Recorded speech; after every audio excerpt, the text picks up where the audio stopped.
Hello दोस्तों, कैसे हो? लेटेस्ट इंडिया न्यूज अपडेट में आपका स्वागत है।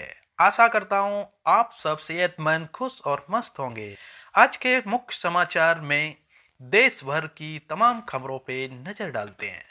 31 मार्च दिन रविवार, हिंदी तिथि षष्ठी। चलते हैं फटाफट से पहली खबर की ओर। भीलवाड़ा से जोशी, राजसमंद से दामोदर गुर्जर को टिकट। कांग्रेस की नौवीं लिस्ट में कौन से 5 नाम हुए शामिल? लोकसभा चुनाव 2024 के लिए कांग्रेस ने 5 उम्मीदवारों की अपनी नौवीं लिस्ट जारी कर दी है। यह लिस्ट शुक्रवार देर शाम पार्टी ने जारी की। पार्टी द्वारा जारी इस नौवीं सीट में कर्नाटक से 3 तो राजस्थान से 2 उम्मीदवार के नामों की घोषणा की गई है। विक्रमादित्य सिंह का कंगना रनौत पर निशाना, कहा आप मंडी की बेटी हैं, लेकिन चुनाव केवल स्टार मर्ड पर नहीं लड़े जाते, प्रतिबद्धता होनी चाहिए, प्रतिबद्धता जीवन भर की होती है। उन्होंने कहा कि बीजेपी ने कंगना जी को प्रत्याशी बनाया है तो हम उसका सम्मान करते हैं। बहुत जल्द ही कांग्रेस पार्टी मैदान में उतरेगी।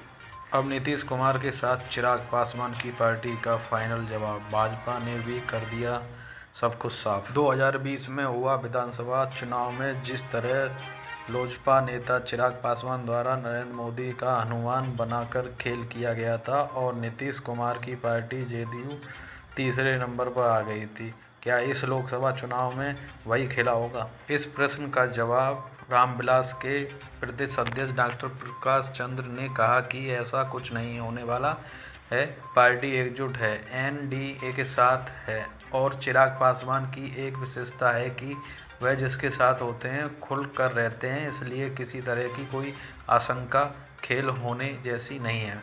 इंडिया गठबंधन के पुराने साथी मायावती के साथ मिलकर बढ़ाएंगे अखिलेश की मुश्किलें, इस सीटों पर तय हुए प्रत्याशी। अपना दल कमेरावादी की नेता पल्लवी पटेल ने 5 दिन पहले 3 सीटों पर चुनाव लड़ने की घोषणा की, तो समाजवादी पार्टी के राष्ट्रीय अध्यक्ष अखिलेश सिंह यादव ने कहा कि अपना दल कमेरावादी से गठबंधन नहीं है। इसके बाद दोनों पार्टियों में दूरी बन गई।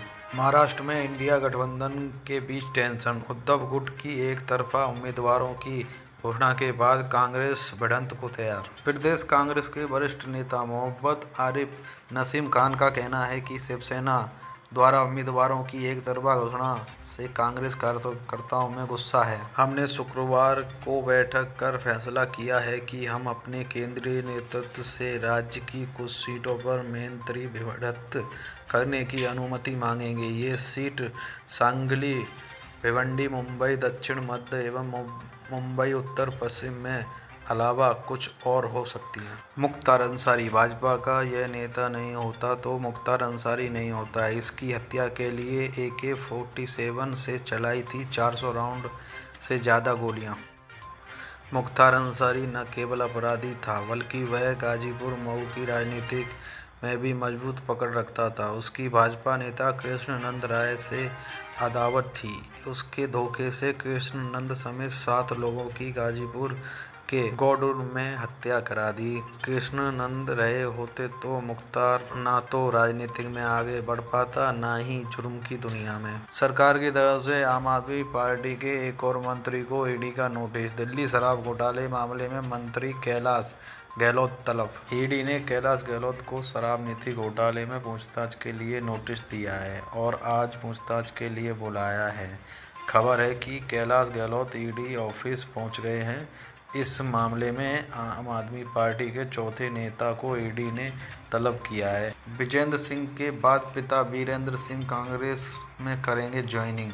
हरियाणा के 2 बीजेपी विधायक के भी जाने का दावा। जेजेपी पर निशाना साधते हुए पूर्व केंद्रीय मंत्री ने कहा कि जिस दिन बीजेपी और जेजेपी का गठबंधन टूटा और नई सरकार बनी, उसी दिन गठबंधन न होते हुए भी गठबंधन नजर आ रहा था। आरोप लगाया कि जेजेपी और बीजेपी की भी टीम नहीं बल्कि बेंच पर बैठने वाला बीजेपी का रिजर्व खिलाड़ी है। कांग्रेस को लगा महाराष्ट्र में एक और झटका। दिग्गज नेता शिवराज पाटिल की बहू अर्चना बीजेपी में शामिल। अर्चना पाटिल शनिवार को बीजेपी में शामिल हो गई। वह उदगीर में life care hospital and research centre की चेयरपर्सन है। और उनके पति शैलेश पाटिल कांग्रेस के राज्य सचिव हैं। शिवराज पटेल 2004 से 2008 के बीच कांग्रेस के नेतृत्व वाली यूपीए सरकार में केंद्रीय मंत्री थे। अरविंद केजरीवाल को सीएम पद से बर्खास्त करने की मांग, दिल्ली एससी में एक और याचिका दायर। अरविंद केजरीवाल को मुख्यमंत्री पद से हटाने की मांग को लेकर दिल्ली हाईकोर्ट में एक और याचिका दाखिल की गई है। ये नई याचिका हिंदू सेना के विष्णु गुप्ता की तरफ से दायर की गई है। इससे पहले दिल्ली हाईकोर्ट ने ऐसी ही मांग वाली याचिका को ये कहते हुए खारिज कर दिया था कि ऐसी कोई कानूनी बाध्यता नहीं है कि हिरासत में जाने के बाद केजरीवाल सीएम नहीं रह सकते। कोर्ट ने साथ ही टिप्पणी की थी कि अगर कोई संवैधानिक संकट भी है तो इस पर एलजी या राष्ट्रपति को फैसला लेना है। इसमें कोर्ट के दखल का कोई औचित्य नहीं बनता। अरविंद केजरीवाल को दिल्ली शराब नीति से संबंधित घोटाले केस में 21 मार्च को प्रतिवर्तन निर्देशालय ने गिरफ्तार किया था। अभी के लिए इतना ही। वीडियो को लाइक करें, चैनल को सब्सक्राइब करें, बेल आइकन प्रेस करें। मिलते हैं नेक्स्ट अपडेट वीडियो के साथ। जब तक अपने और अपने परिवार का ध्यान रखें। जय हिंद, जय भारत, वंदे मातरम।